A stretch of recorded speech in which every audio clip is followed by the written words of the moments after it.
শীতকালীন পেঁয়াজ চাষে সফলতার চাবিকাঠি চারা উৎপাদন ও পলিথিন শেডের আধুনিক পদ্ধতি। পেঁয়াজ বাংলাদেশের অন্যতম প্রধান অর্থকরী মশলা ফসল। বিশেষ করে শীতকালীন পেঁয়াজ উৎপাদন কৃষকদের জন্য অত্যন্ত লাভজনক হতে পারে যদি সঠিক পদ্ধতি অনুসরণ করা হয়। শীতকালে পেঁয়াজ চাষের অন্যতম চ্যালেঞ্জ হল মানসম্মত চারা উৎপাদন। কারণ এই সময় আবহাওয়ার অপ্রত্যাশিত পরিবর্তন, যেমন তীব্র রোদ, ঘন কুয়াশা এবং অকাল বৃষ্টি চারার ব্যাপক ক্ষতি করতে পারে। এই প্রতিকূলতা মোকাবিলায় পলিথিন শেড বা ছাউনি ব্যবহার এখন একটি প্রমাণিত এবং কার্যকর কৌশল হিসেবে বিবেচিত হচ্ছে। চারা উৎপাদনে পলিথিন শেড ব্যবহারের অপরিহার্যতা। পলিথিন শেড ব্যবহারের মাধ্যমে পেঁয়াজ চারার গুণগত মান বৃদ্ধি এবং প্রতিকূল আবহাওয়া থেকে সুরক্ষা নিশ্চিত করা সম্ভব। এর মূল উপকারিতাগুলো হল: আবহাওয়া থেকে সুরক্ষা, অতিরিক্ত রোদ, ভারী বৃষ্টিপাত বা তীব্র কুয়াশা থেকে বীজতলাকে রক্ষা করে। অঙ্কুরোদ্গম হার বৃদ্ধি, নিয়ন্ত্রিত পরিবেশে বীজের অঙ্কুরোদ্গম হার উল্লেখযোগ্যভাবে বেড়ে যায়। রোগবালাই ও পোকামাকড়ের নিয়ন্ত্রণ, পলিথিন শেডের কারণে পোকামাকড় এবং ছত্রাকজনিত রোগের আক্রমণ হ্রাস পায়। শক্তপোক্ত চারা, সুরক্ষিত পরিবেশে বেড়ে ওঠা চারা অধিক শক্তিশালী হয় এবং মূল জমিতে রোপণের পর তার টিকে থাকার সম্ভাবনা বৃদ্ধি পায়। ব্যয় সাশ্রয়ী ও অধিক উৎপাদন, পলিথিন শেড তুলনামূলকভাবে কম খরচে তৈরি করা যায় এবং এর ফলে প্রতি বর্গমিটারে অধিক সংখ্যক সুস্থ চারা উৎপাদন সম্ভব হয়। ধাপে ধাপে চারা উৎপাদন পদ্ধতি, একটি বিস্তারিত গাইড। সফলভাবে পেঁয়াজের চারা উৎপাদনের জন্য নিম্নলিখিত ধাপগুলো অনুসরণ করা যেতে পারে। ১. উপযুক্ত বীজ নির্বাচন ও প্রস্তুতি।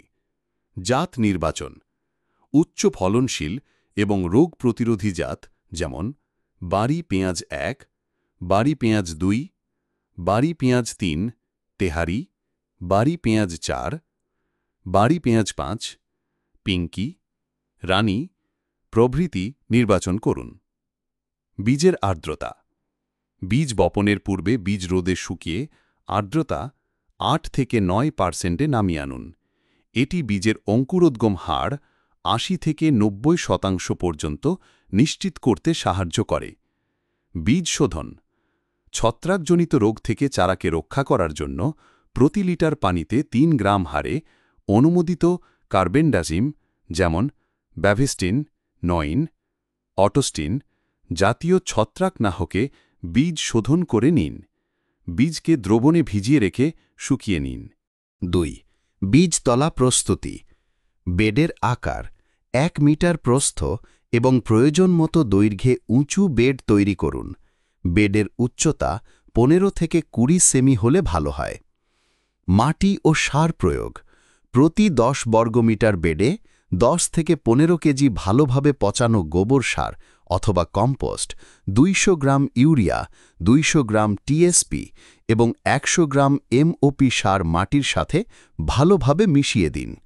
পানি নিষ্কাশন: বেডের চারপাশে অবশ্যই পানি নিষ্কাশনের সুব্যবস্থা রাখুন যাতে অতিরিক্ত পানি জমে না থাকে। ৩. পলিথিন শেড নির্মাণ। ফ্রেম তৈরি: বীজতলার ওপর বাঁশ বা শক্ত কাঠি দিয়ে একটি ফ্রেম তৈরি করুন। ফ্রেমটি এমন উচ্চতায় তৈরি করুন যেন চারা সহজে বৃদ্ধি পেতে পারে এবং বাতাস চলাচল করতে পারে। পলিথিন স্থাপন: ফ্রেমের ওপর স্বচ্ছ বা হালকা সবুজ রঙের ইউভি স্থিতিশীল পলিথিন দিয়ে ঢেকে দিন। পলিথিন এমনভাবে টানটান করে বাঁধুন যেন বৃষ্টির পানি জমে না থাকে এবং তা সহজে গড়িয়ে যায়।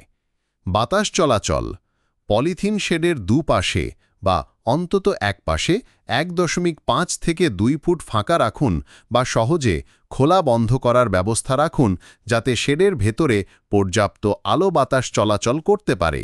এতে আর্দ্রতা কমবে এবং রোগবালাইয়ের প্রকোপ কমবে। ৪. চারা পরিচর্যা।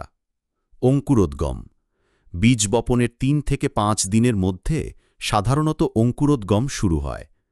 আলো ও বাতাস: প্রতিদিন সকাল ৯-১০টা থেকে দুপুর ১-২টো পর্যন্ত পলিথিন শেডটি খুলে দিন যাতে চারা সরাসরি সূর্যালোক এবং তাজা বাতাস পায়।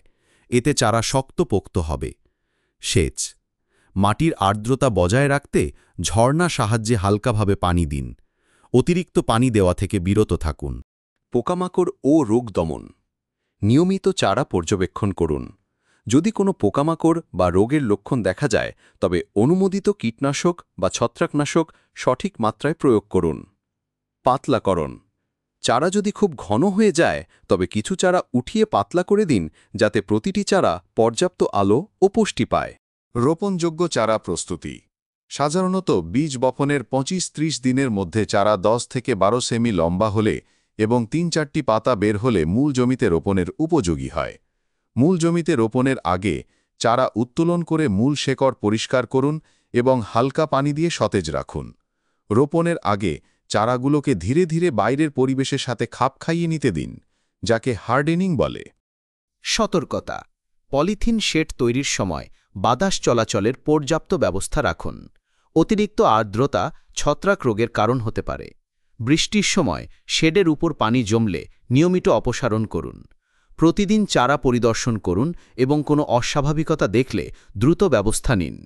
এই আধুনিক পদ্ধতিগুলো অনুসরণ করে শীতকালীন পেঁয়াজের চারা উৎপাদন করলে কৃষকরা সুস্থ, সবল এবং মানসম্মত চারা পাবেন, যা পেঁয়াজ উৎপাদনে অধিক ফলন ও লাভ নিশ্চিত করবে।